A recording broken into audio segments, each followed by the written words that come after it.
Well, welcome to Democracy Decoded, Australia's election and the Indo-Pacific. I'm Lisa Singh. I'm the CEO of the Australia-India Institute at the University of Melbourne. And I'm joining you today from the lands of the Wurundjeri people of the Kulin Nation here in Melbourne, who are the traditional custodians of this land. Here in Australia, we are home to the oldest continuous culture on the planet, and I would therefore like to pay my respects to First Nations peoples past and present. We are delighted to have over 130 people who have registered for this important webinar from all across the Indo-Pacific region, from Australia to India and all the various countries in between. And we have an extraordinary panel of experts from India and Australia, from the University of Melbourne, from the Australian Broadcasting Corporation, the Hindu newspaper, and think tank the Kubernein Initiative. And I'll introduce them shortly. This recording has closed captions so that you can access on your Zoom account. We won't have a Q&A session as we have a very full agenda. However, this webinar is being recorded and will be made available on the Institute's website. So firstly, I think it goes without saying that we are living in a much more uncertain world, a time of extraordinary change and disruption. So as Australia heads to the polls this Saturday, the 3rd of May, we want to unpack how events beyond our borders are shaping election debates here in Australia and what a new Australian government is going to be grappling with in the region that we live in. Particularly, we want to look at what a shifting global rules-based order means for Australia and our region, as well as the drastic US policy shifts in trade and foreign policy, and what the outcome of the Australian election will mean for our key relationships like India. It is clear, I think, from the economic security and the foreign policy debates that have carried weight in this election, that there have been consideration for voters in thinking about which leader and which party will provide security, stability and prosperity in such a volatile world environment. And only this week, I think Canada's extraordinary election comeback in Liberal leader Mark Carney's victory shows how an anti-Trump rhetoric has been a significant factor in election outcomes. So what is clear, though, is that with a global order being overhauled, the next Australian government, as Richard Maude has said, is going to inherit a world in disarray. So where does that leave the strength of Australia's relationships with key partners like India and the United States? And what role can Australia play in an increasingly complex Indo-Pacific region? To help us look at these ramifications, we're joined by our distinguished panel here today. Thank you all for joining us. I'm going to start by looking at the impact of this Australian election, firstly with Professor Michael Wesley from the University of Melbourne. Michael, clearly both parties in Australia are going to have to navigate a much more dangerous world. So do you see their election promises, such as tightening migration, helping or hindering our economic future? And also, what does it mean for our standing in the region? Thanks, Lisa, and great to be here and great to join this great AII event. Look, maybe particularly for our Indian viewers, a little bit on the election so far. The election campaign has been going for the last 5 weeks. I think it'd be safe to say that it hasn't really set the world on fire in Australia. It tends to be a little bit of background noise, if I can say that. The key issues that have dominated the election campaign have been the cost of living, high interest rates here in Australia, and the inability, particularly for younger Australians, to access the purchase of affordable housing or the renting of affordable housing. Really, in the last week of the election, it's really come down, I think, to the character of the leaders. That's where both sides of this contest have been focusing their attention and their fire. On the one hand, the incumbent government is seeking to portray opposition leader Peter Dutton as an unsafe bet, as a risky proposition in a dangerous and uncertain world. whereas the opposition has been seeking to portray Prime Minister Anthony Albanese as weak and unable to come up with a vision for Australia's future. I think most commentators that I've been listening to have been disappointed. Many have called this the Seinfeld election, the election about nothing, and the criticism has been that the major parties have left major areas of reform and challenge for Australian society unaddressed. At the moment, the polls are showing consistently that the incumbent government is in the lead. It's a narrow lead, but it's a lead in the polls. And given the opposition needs to win over 20 seats, most pundits are saying that it will be a government return, whether it's by a majority or whether as a minority government is really, I think, the key question here, although you can never predict the outcome of elections. On migration, both parties have decided that migration is at too high levels at the moment.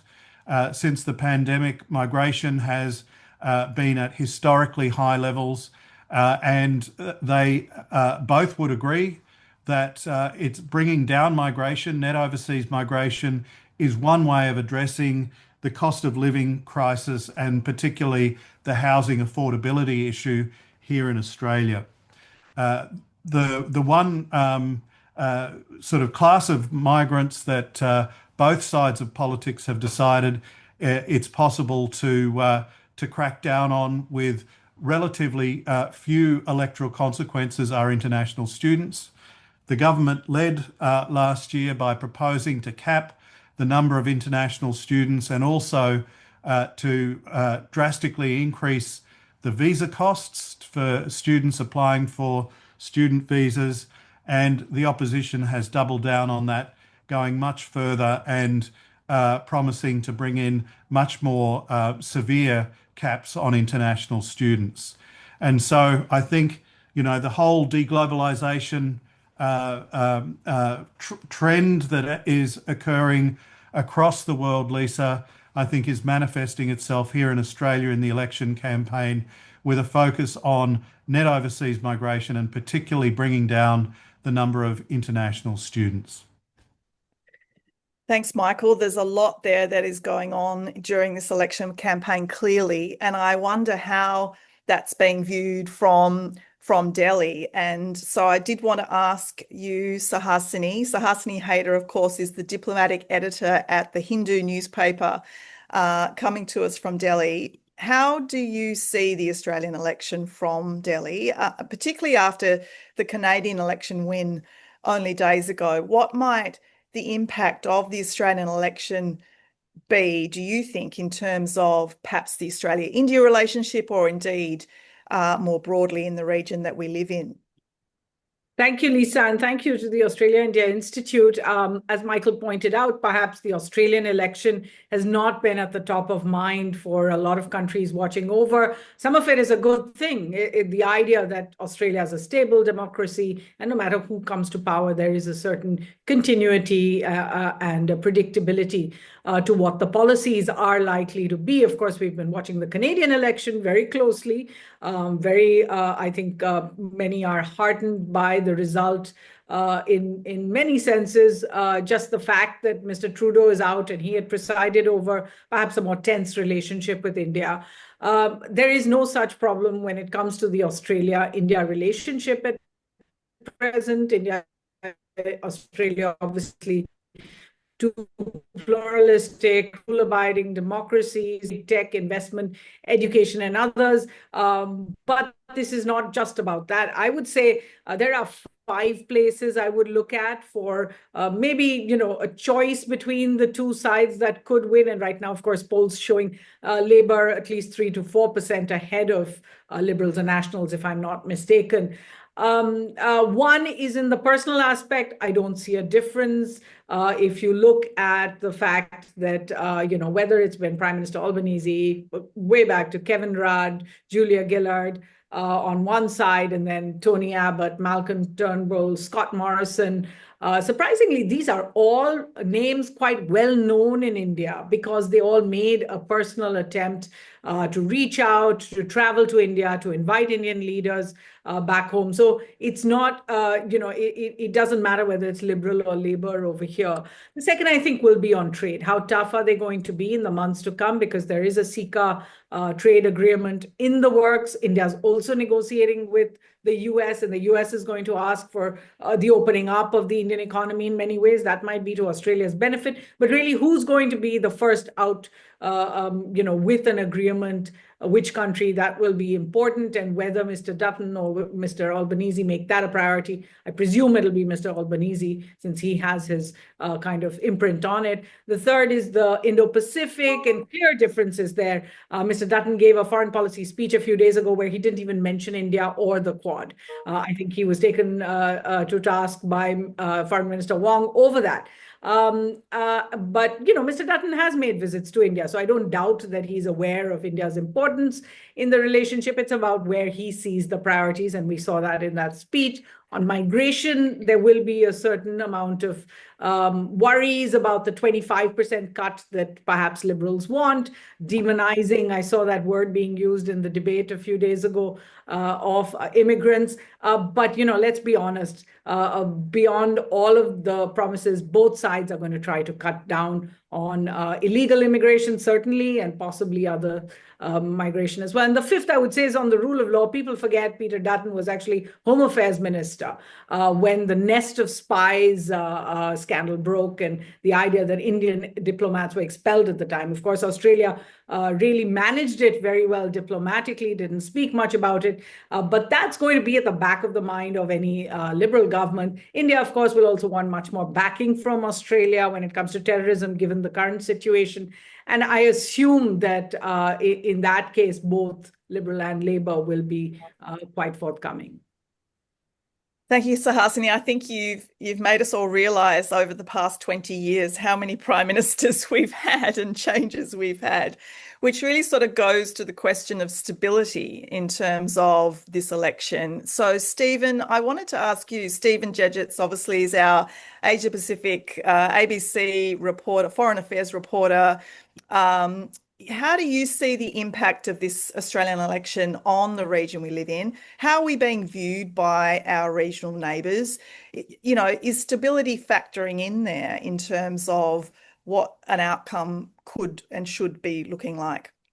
Yeah, thanks, Lisa, and it's great to join you. Look, I think the expectation is that it's basically going to be business as usual for most countries in our region. There's going to be an awful lot of continuity in Australian foreign policy, no matter what happens. And that means I think that a lot of regional countries basically don't have a hugely strong view on the outcome.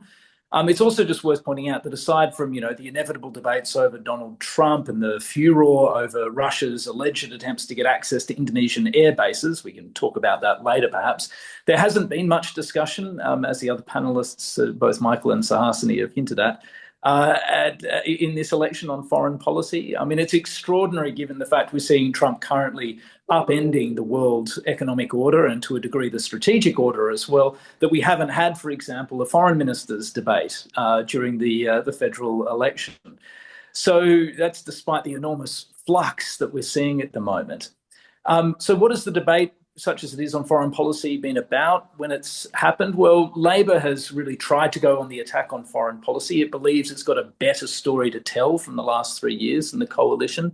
As Suhasini mentioned, that slammed Peter Dutton, the opposition leader, for failing to mention Indonesia or India in his major foreign policy speech, and he gave it to the Lowy Institute. And the line from Labor is that he's going to be, quote, lost in the region should he take office, and that Australia's gains in the region will be put at risk.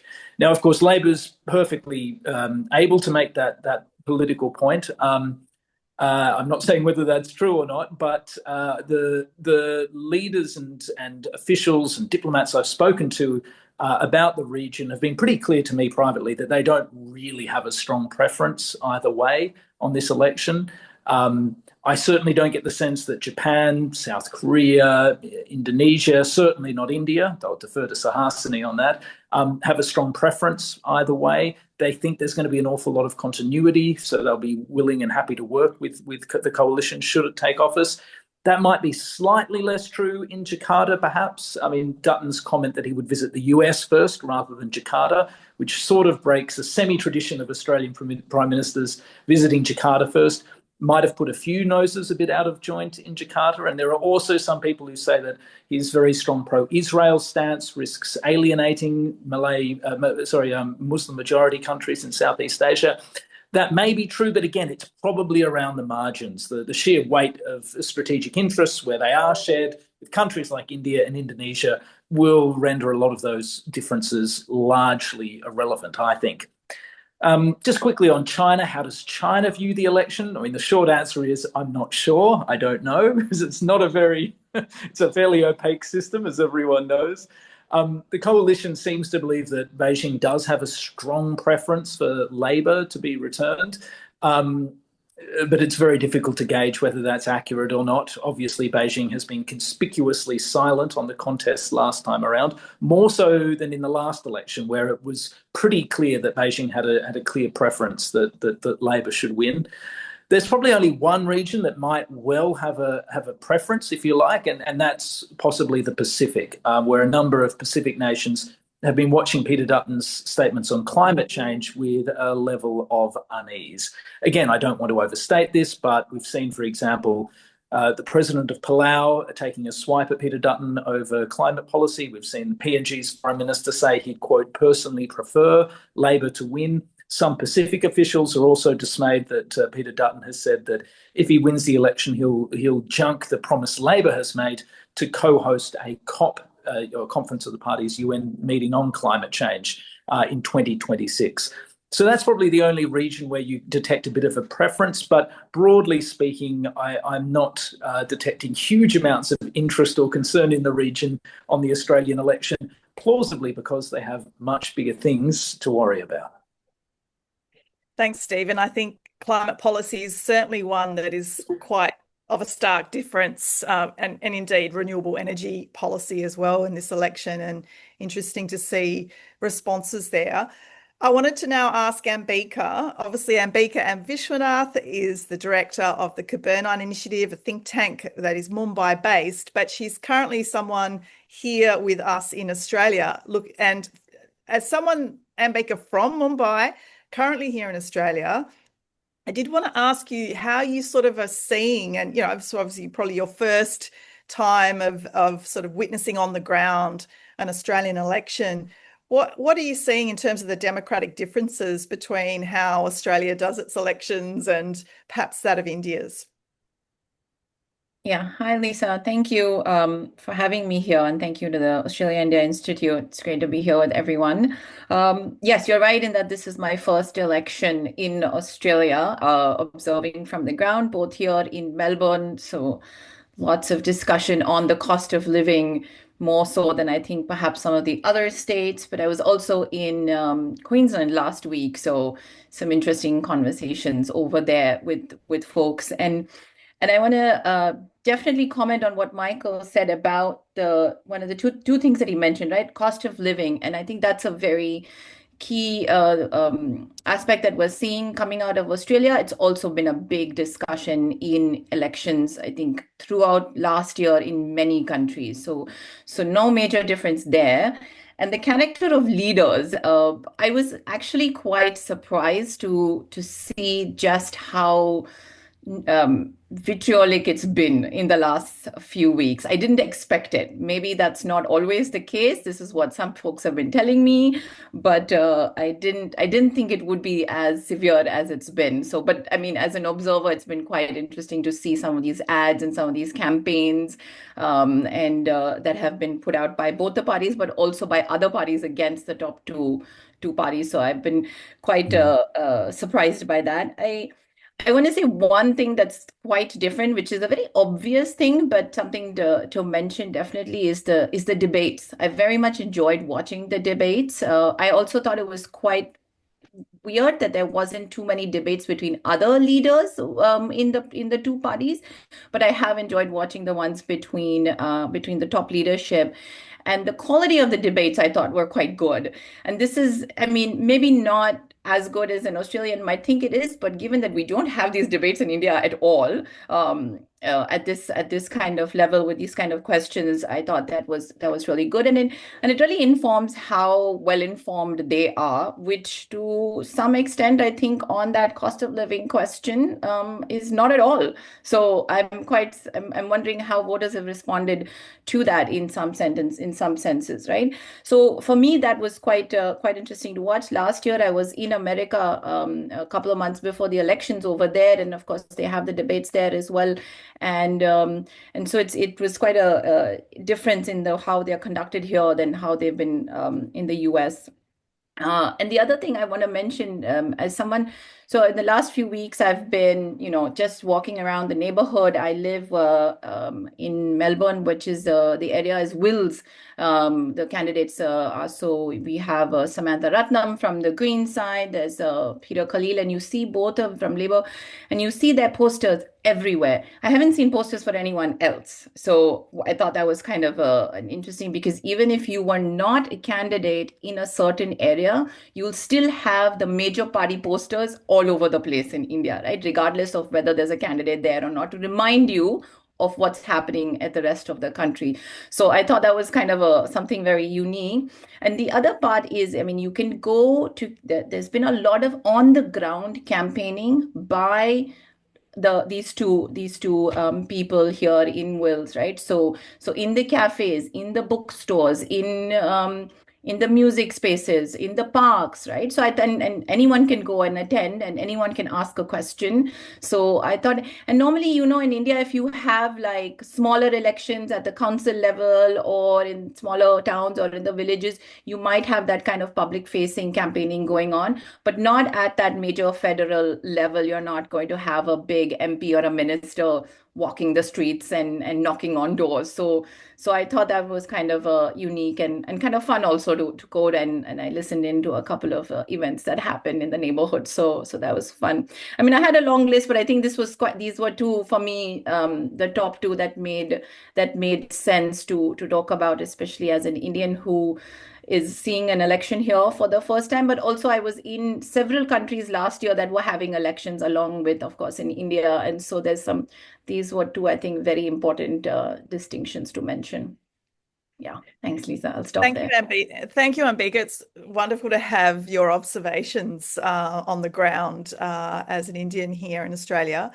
I wanted to now shift to more of the regional security issues that we are facing in the region that we live in, the Indo-Pacific region, particularly, in response to, President Trump's sort of isolationist policy, the uncertainty of the future of the rules-based order, the assertiveness of China, and various other ongoing conflicts. So, Suhasini, to you, our regional security is under immense challenge, and we've just seen that playing out on the India-Pakistan border with the recent terrorist attacks in Kashmir. So I wanted to ask you, obviously India is playing a much more independent role when it comes to regional security.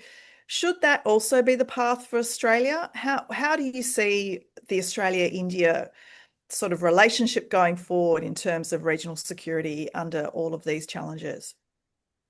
Well, let's put it this way.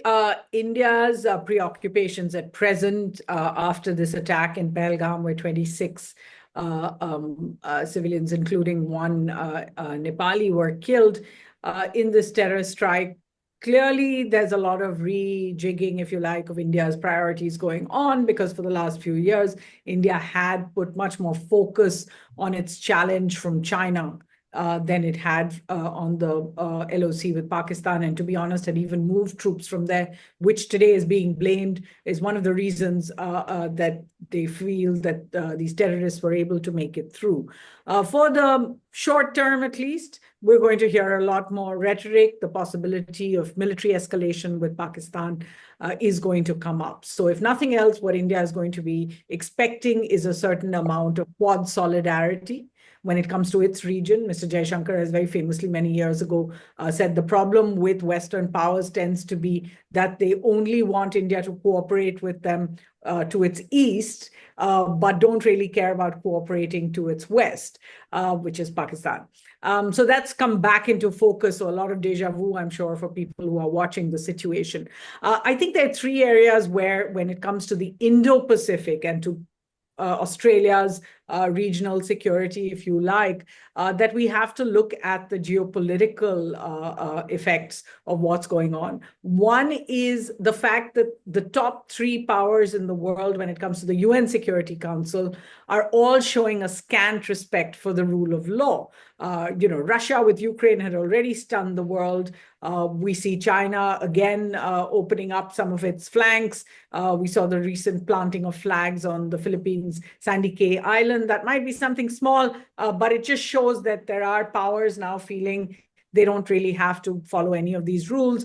Israel's war in Gaza has broken every kind of international law. And then you have the United States under Mr. Trump again showing us that he can talk about the sovereignty of Greenland. He can talk about, Canada becoming a part of the United States without really caring about what the international framework on these things is. None of them are showing much respect for the multilateral organizations. In fact, when there was a UN Security Council resolution on this Pahalgam attack, one of the responses I got on a story I did was to say the UN is still alive, ? There is a sense that the multilateral order has gone away. So again, all these things that were working for the Quad countries coming together to look at regional security, whether it was just the free passage for things like trade and other vessels, that's all come into question. I think the third part is the question of the US's investment in the Indo-Pacific. It's one thing to put rhetoric behind this. It's one thing to say Mr. Trump brought the Quad back in 2017. It's another thing to question when we're looking at nearly a decade of the revived Quad, what kind of actual money, dollars and cents, is the US putting into the investment, into this Indo-Pacific policy? First, we've got the flip-flops between Trump, Biden, Trump. You have a Blue Dot network. You have an IPEF. Everyone who comes to power sort of tosses out the last, and we don't actually see much movement on them. The other is Mr. Trump is more transactional. He is expecting others to pitch in, even with the AUKUS. He's expecting Australia to put money in. It's very clear that the burden of responsibility has shifted.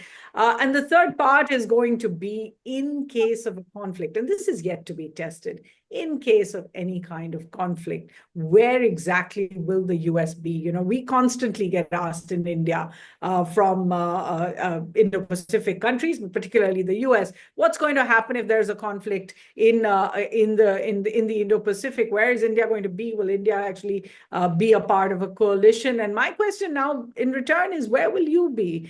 Because many of the statements we've seen coming out of Washington in the last 2 months seem to suggest that there's no appetite for joining another conflict. There is no appetite for being part of coalitions in that sense. And forget non-allies like India. You pointed out India's always been a bit of an outlier. But forget non-allies like India. The way that the US has spoken to and treated its allies in Europe, certainly in the last couple of months, seems not to establish too much expectation for how the US might behave in other regions as well. Very true, very true. Ambika, what about you? How do you see both countries responding to this regional uncertainty and the shifting US priorities?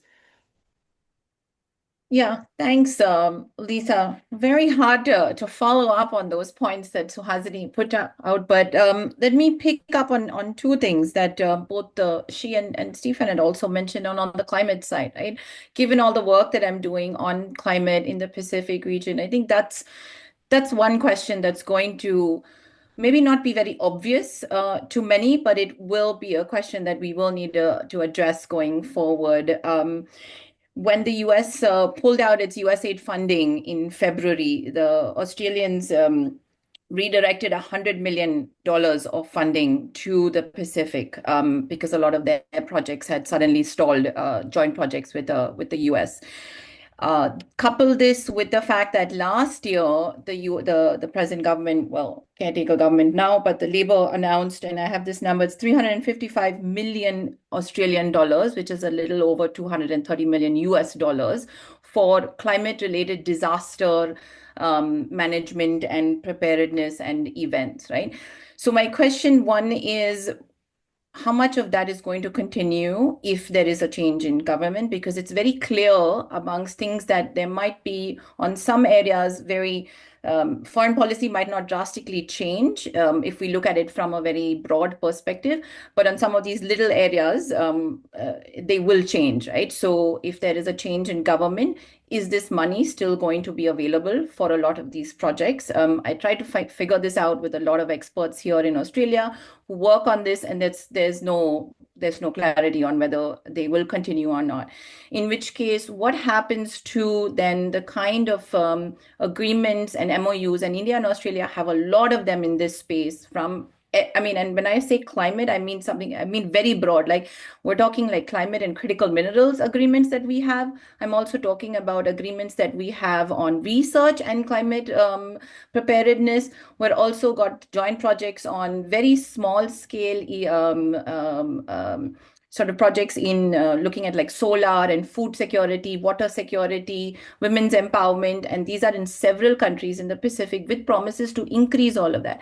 What happens if all of this money is no longer available and the priority of a change in government is not on one, the Pacific, and two, climate in the Pacific? I think that will drastically change on some secondary and tertiary levels our relationship between India and Australia for sure. And it will also then change who the major players are in this region going forward. I think you're going to see a lot more of other players coming in, China being a very obvious one, but perhaps even other East Asian countries. The Europeans are very fractured right now, but the new German government has very clearly said they want to increase their engagement in the Indo-Pacific. Is that going to happen? Who are they going to partner with if a change in government here doesn't look at this as a priority? And the New Zealand Prime Minister, who was in India recently in March when we were there, Lisa, for the Raisina, very clearly said that they want to ramp up engagement with India in the Pacific. Now, what does that look like? I think so. All of these questions, hopefully we'll have some clarity on Saturday. But I think even if to a certain extent this bilateral relationship is not going to drastically change, I think with these small nitty-gritties, we will see some sort of not undoing, but some form of unraveling and mutation, so to speak, in this bilateral, then that will definitely affect long-term, how we see long-term security in the region. Thanks. I think that is so true. And I think, the recent signing of the Renewable Energy Partnership between Prime Ministers Modi and Albanese is a good example about, what does that future look like in terms of the content of the bilateral relationship after this election.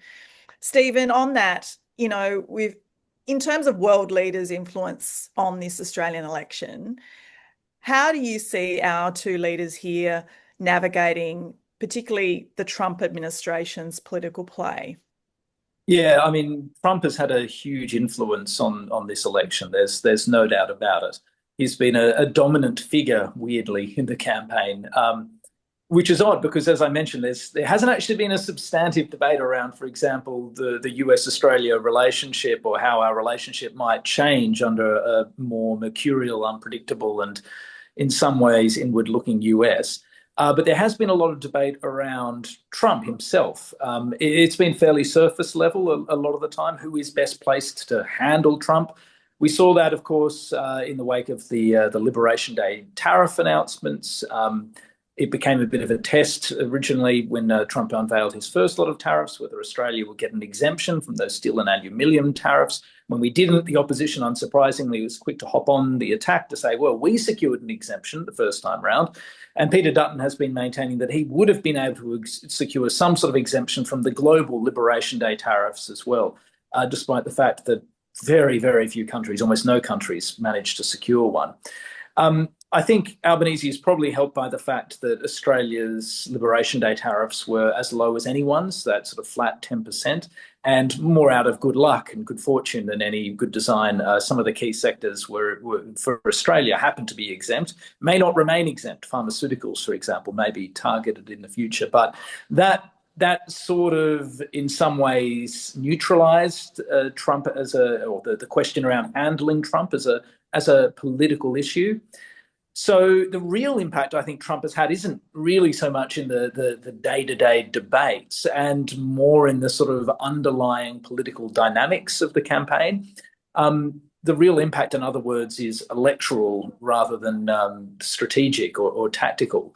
And both sides of politics agree that on that front, Trump has been really significant. I saw one Liberal strategist quoted yesterday, I think, or perhaps even this morning, directly tying the fact that the Liberals' fortunes in the polls were the fact that they've been going down in the polls to actions that Trump has taken. He said, "Well, we were traveling really pretty well in December last year.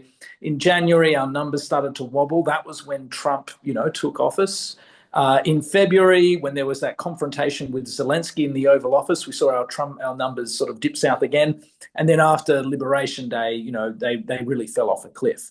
Now, I suspect that's a little bit too neat, sort of summation, a little bit too pat, and the truth is a bit more complex. But I think it's undeniable that the uncertainty that Trump generates is, broadly speaking, more helpful to Anthony Albanese than it is to Peter Dutton. Not only does Albanese get a sort of incumbency boost, not nearly as dramatic as the one that we saw, of course, in Canada, where Trump's threats are much more dramatic and much more immediate, but also it's offered an opportunity for Labor to try and cable tie Dutton directly to Trump. Now, it's probably only enjoyed mixed success on that front. Perhaps not helped by some Labor, some coalition senators and others who have been keen to present themselves as MAGA light, but they've had enough success that it's probably played into that, fairly or not, to that dynamic, which has helped Labor. When confronting a vastly more unsettled and uncertain world, people, broadly speaking, seem to be leaning back towards Labor rather than taking a punt on Peter Dutton. So in that sense, Trump has been fairly decisive in the election. Just how decisive, though, we'll only find out on Saturday when the ballots are counted. Yeah, thanks, Stephen. I think I saw out in the community the other day, for anyone who's watched the TV show Severance, I saw a poster of Trump was the innie and Dutton was the outie. And I thought a lot of young people that have watched that program at least would see that. And yeah, that's surely how it's playing out a bit in the electorate there. Michael, I wanted to ask you more strategically about, the Quad, because, we know that the Quad has had a bit of a resurgence in recent years. And yet now with Trump being isolationist, unpredictable in terms of foreign policy. You've got, a new leader in Japan, and obviously two trusted partners with Australia and India there. What's the future going to be looking like for the Quad? Is that something that we can rely on in terms of regional security here in the Indo-Pacific? On mute, Michael. Sorry, I don't think we've ever been able to rely on the Quad for security in the Indo-Pacific. I think the Quad is a concept, but it's never really delivered very much in terms of concrete outcomes. And as you say, there's huge uncertainty with Trump in the White House. On the positive note, there was a meeting of the Quad foreign ministers on the day after Trump's inauguration in Washington, D.C., with Marco Rubio, the new Secretary of State, his first official duty. So that could be seen as a gleam of light. But of course, nothing is certain in terms of what Trump's ultimate approach to international security and international relations will be. If he is truly preparing for an isolationist America, then the Quad would be just another commitment that he walks away from. The other thing I would say is that the Quad quite obviously was an attempt to balance against China. It was formed and then reformed at a time when fears about China were at an all-time high. I think that period in which that assertive, aggressive diplomacy and statecraft on Beijing's part was particularly alarming for many of the Quad members. I think Beijing has, particularly as its economy has softened, has decided to walk that back quite a bit. As Suhasini says, yes, of course, there have been confrontations in the South China Sea, but I think the more general confrontationary aspect of China has sort of taken a back seat. And I think in many ways, Beijing will be trying to capitalize on the disruption to the United States and its image to try and make friends and to try and deepen economic relationships. And so that kind of alarm at China that seems to have driven the development of the Quad heretofore, I think has probably receded into the background a little bit. So I'm not a big, I'm not optimistic that the Quad will really step up in the next 4 to 5 years. I think it'll be something that at best probably limps along in the background. Well, let's see where it goes. I know it's no longer called the Quadrilateral Security Dialogue, but you never know, it might get its old name back. I want to shift gear a little bit and ask the panel about our people-to-people connections at this time. Firstly, to you, Ambika, as you're here in Australia on a fellowship from India. What do you sort of make of our people-to-people connections, particularly with India, but also, in terms of soft power? Are we adequately addressing soft power in terms of foreign policy priorities, or what at least might your advice be perhaps to the next Australian government in terms of soft power and how we could do things perhaps differently? Thanks, Lisa. And I find it interesting that you put soft power and foreign policy in the same question. Many people might not agree, but I think it's a good way to put that forward. And I would say, in the last I've been here now 8 months already, and it feels like it's going by so fast. If you're living in Melbourne, as I am, there seems to be an overwhelming understanding of India to a certain degree, right? There's a very large Indian diaspora here in Melbourne and in Victoria. So everything from, the usual soft power, people-to-people ties exist. Cricket, obviously, and other forms of sport. Then there is the music. There's a lot of that, film, and then to a certain degree on the education. There's some amazing Indian restaurants, but also Indian fusion restaurants in terms of collaboration, right? So all of that's already here, but you get out, and I've been around the country a little bit, not much, but a little bit, and it's not as much. Conversely, the understanding of Australia on some of these issues in India is nowhere near as it should be if you wanted to have that balance, right? So that's one thing. The other is that the way we have viewed soft power between India and Australia has been on only these few issues. So on the sport, on the film, music, entertainment, and then people-to-people business, right? And I think that's very limiting in 2025 and then going forward. We need to expand our concept of what soft power is, what it could then actually add value to in terms of hard concepts of foreign policy and then security policy going forward. And I think one of the best ways to do that is more collaboration on research. And I say that as someone who's doing that over here in Australia on the fellowship from DFAD, is that if you move away from that space and into other spaces, the understanding of India is actually very limited. And I mean, in terms of what is India doing, say, on water or on food or on climate or on gender, it's very, very limited, that knowledge. I know also on the other side, what is Australia doing on any of these aspects is very, very limited.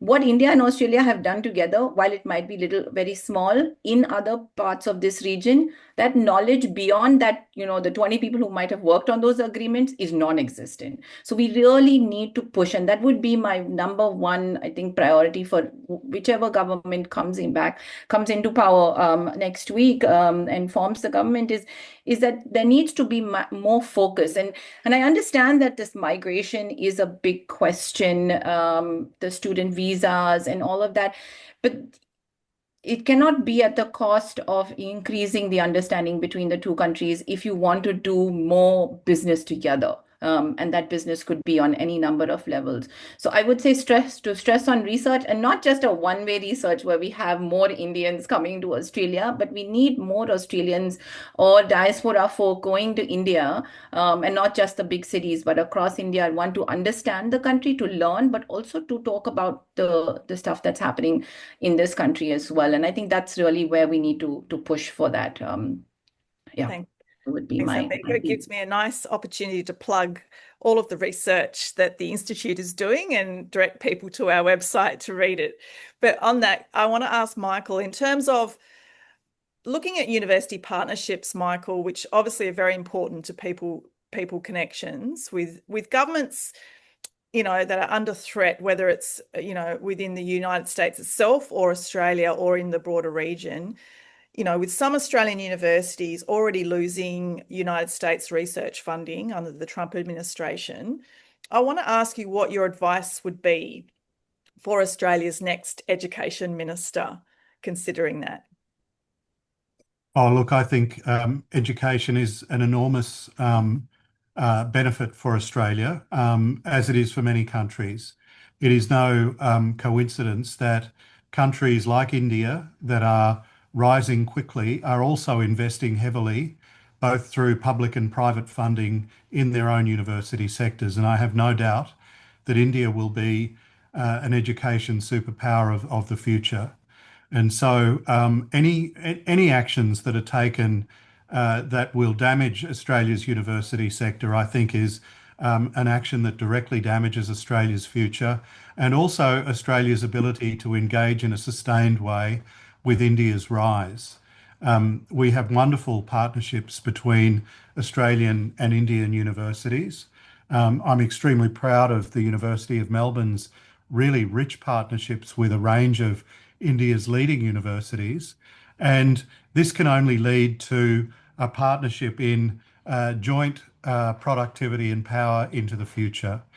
And so I think the best thing that the next Australian education minister could do would be to develop a long-term vision for universities in Australia's future, and a long-term vision for how universities can play a role in cementing enduring close ties with India. Thank you, Michael.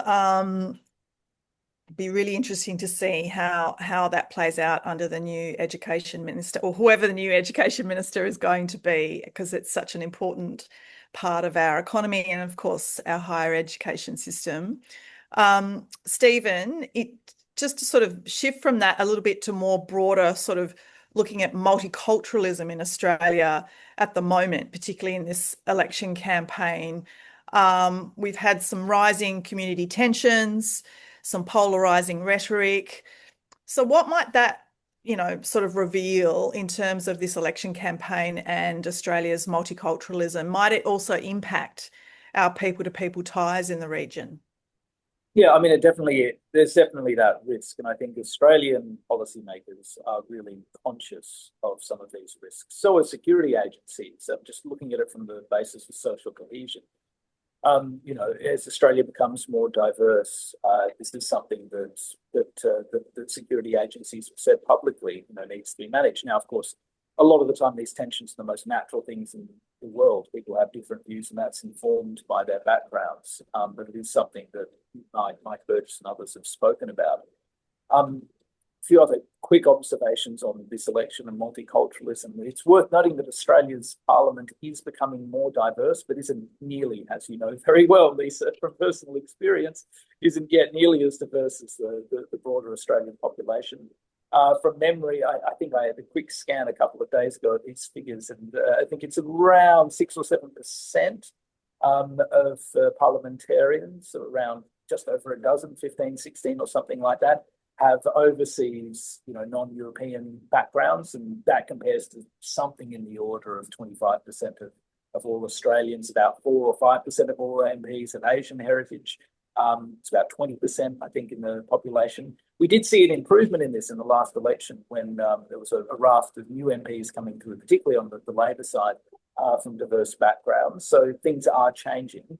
May well change further at this election because there are quite a few diverse candidates again this time around, but it looks like it will still take some time for Australia's parliament to catch up to be diverse as the population that it represents.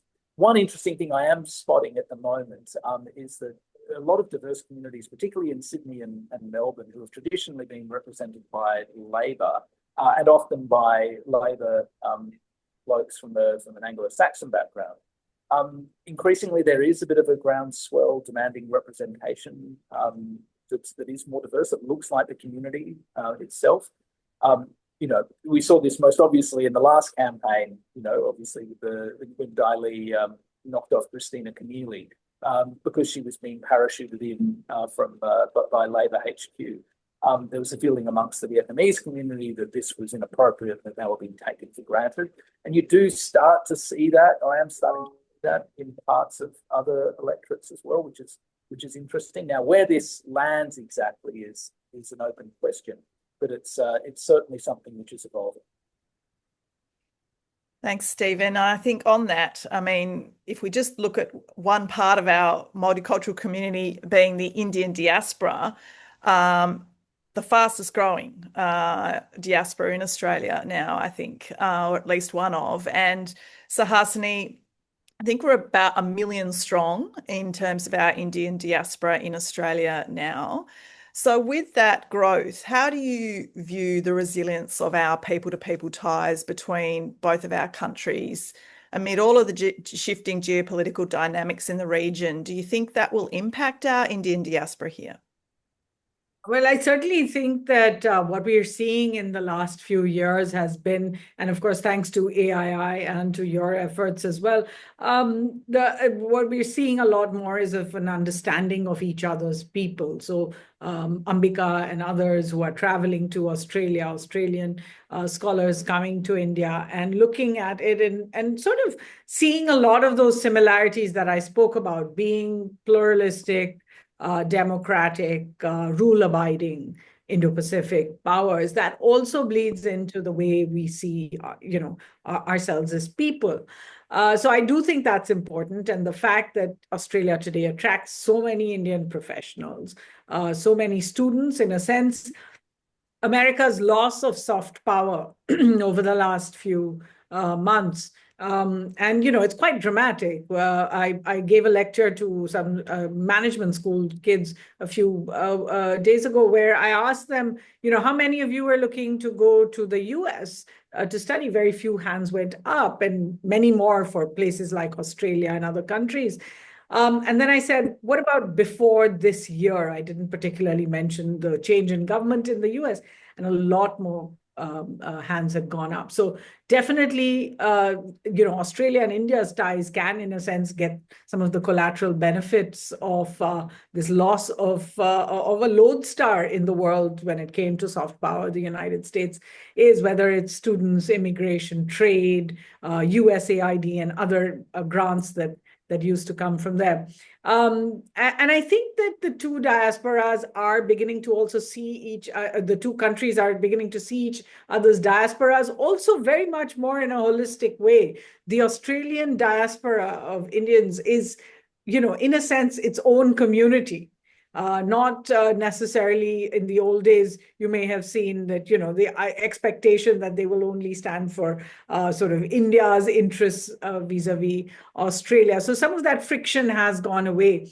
I do still always point out that India's interest in its diaspora can sometimes be a bit of a double-edged sword when internal issues, internal rifts inside India become foreign policy issues. Prime Minister Modi has raised on 2 occasions publicly with Mr. Albanese his concerns about, say, pro-Khalistani groups inside Australia. It doesn't always go down very well, and India has lost some of its own soft power over the investigations into Indian government agents possibly being involved in threats and attacks on diaspora members. So that is the part of it that does become a double-edged sword. But otherwise, I think there is a sense that with Australia, it's a year-on-year increase. Now, how the results of what happens on Saturday changes that, really, one should not discount, even though we do say we more or less expect continuity, but one should not discount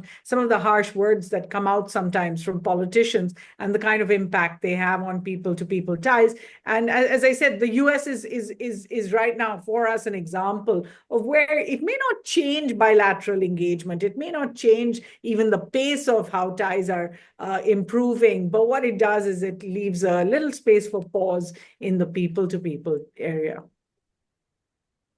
Thank you so much. Thank you to all of our panelists. We have finished on time. I really want to thank Michael, Stephen, Ambika and Suhasini for joining us for this insightful panel today. I have taken away so much from today. Also, a big thank you to our audience for being part of this important conversation. A recording of this webinar will be available soon on the Australia-India Institute's website, so please feel free to rewatch and share it with your networks. It's certainly going to be a very interesting time that Australia and indeed our region navigates through, and with all that we are grappling with that our panelists have shared and unpacked today. So we very much at the Australia-India Institute look forward to continuing this conversation into the future. And thank you again, all of you, for joining us. Thanks. Thank you. Thank you. Thanks, Lisa. Thanks. Thanks.